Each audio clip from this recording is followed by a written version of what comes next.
Good morning, surrendered soul. So, you know what, today, and this is an interesting concept, abundance being proven through waste, right? So, the evidence that there is abundance is because there is waste. Now, stick with me, I know is going to sound possibly a bit controversial. Now, this concept, I was talking to one of my friends. We'd recently had a memorial for a dear friend and colleague, and part of that we had people had everyone had made food and contributed food.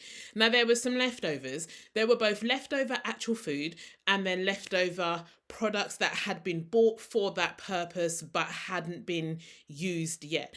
And so she was trying to make the best use of of everything that she could. People took food home and there was still quite a lot of food and quite a lot of things left over. So she'd said how as the weekend was going on, she was increasingly noticing, you know what, these potatoes are not going to keep. I've already cut them to make a potato salad. She hadn't mixed it with the mayonnaise, etc. But she'd already cut them to make a potato salad. They were not going to keep. She was in this place of, I really don't want to waste the food, but I can't eat this food, right? And now I know food banks and all of that kind of stuff, but this is pre-prepared. Like she'd peeled and cut the potatoes, cooked them and all of that. Like food banks don't want that kind of stuff. So she was in this dilemma. And so she had recently watched, I don't know if you'd caught track of the video I did a while back around circulating money instead of spending money. If you haven't, go and watch it. It's a great video. So she had said she took that concept and she applied it to this food waste, and she felt like actually this food is going back into circulation. The energy of this food is going back into circulation.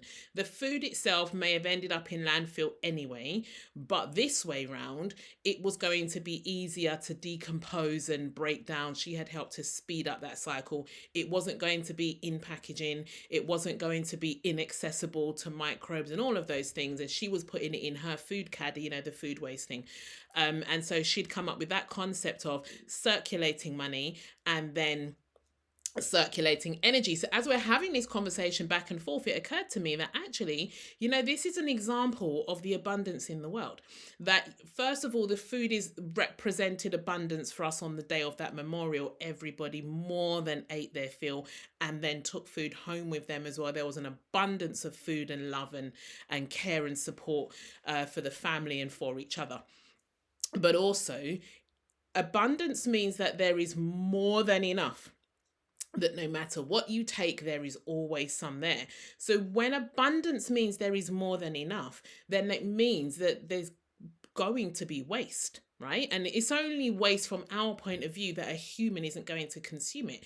But actually, that abundance represents itself as there is more than enough. There is enough for you as humans. There is enough for the microorganisms that are now going to feed and grow on this thing. And there is enough now for the new form that food is going to take. So the fertilizer to bring forth a new plant, etc. So a really out there concept around waste being evidence of abundance. Now, I'm not saying waste your food. Do not get me wrong. I am not saying waste your food. So all of those comments like bring them now. I'm not saying waste your food. I'm saying with the best will in the world, if you have done all you can to make good use of the resources and you still find that you don't have a use for some of those resources, that is good evidence for you that there is abundance in the world. Have a great day. Take care, and I'll see you in the next video.